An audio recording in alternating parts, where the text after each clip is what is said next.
Yo mga idol, kumusta? Mandrag mga sports, TV nga pala. At ang pag-usapan, Barangay Nibra, Sistan, pumirma na at balik Hinebra at Maverick Hamisi. Posibleng matrade na, pero bago na nga yan, kung bago plan sa aking channel, huwag mong kalimutan na subscribe at i-click ang notification bell para like kang updated sa ating latest upload pa natin.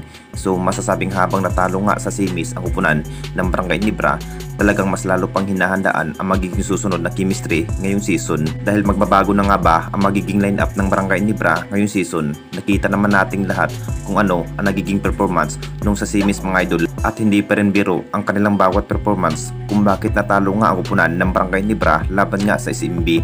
Inamin na nga rin ni Coach Tim kung bakit natalo nga ang kupunan ng Barangay Nibra laban nga sa kupunan ng SMB mga idol. Talagang mas lalo pang humihina ang bawat performance ng Jing Kings kung bakit natalo nga sa kamay ng SMB. Mukhang interesado pa rin kunin ang nasabing big man na si Sistan mga idol sa kamay ng Barangay Nibra.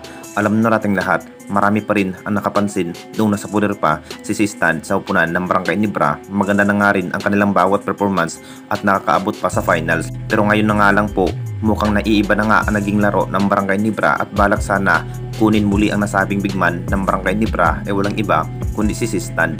Mapapaganda na nga ba kapag mapupunta muli si Sistan sa kamay ng Barangay Nibra? Naging factor din sa bawat center area ang nasabing big man.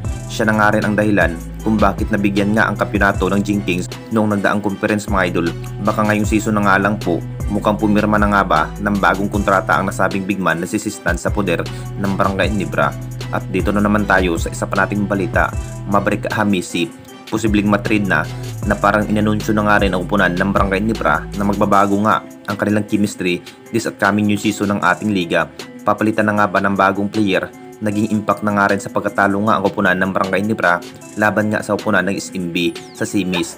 Kung ito na nga raw ang magiging lineup ng Jing Kings, mukhang ganun rin ang kanilang bawat laro kung bakit babaguhin nga ang magiging lineup at posibleng matrade na ang nasabing player na si Maverick Hamisi sa upunan ng Barangay Nibra.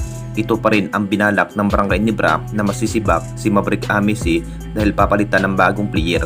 Ito na rin ang magiging roles ng Jing Kings kapag mabigyo nga sa pagkuha ng kampyonato. Talagang hindi na rin magdadalawang isip ang Jing Kings na babaguhin ang kanilang chemistry. At si Maverick Hamisi ang magiging target na matrade sa ibang kupunan ang nasabing player.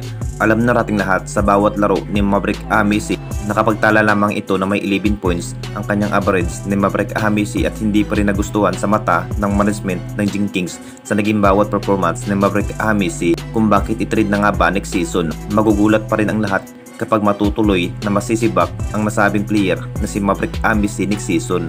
Anong masasabi ninyo mga idol tungkol sa ating video?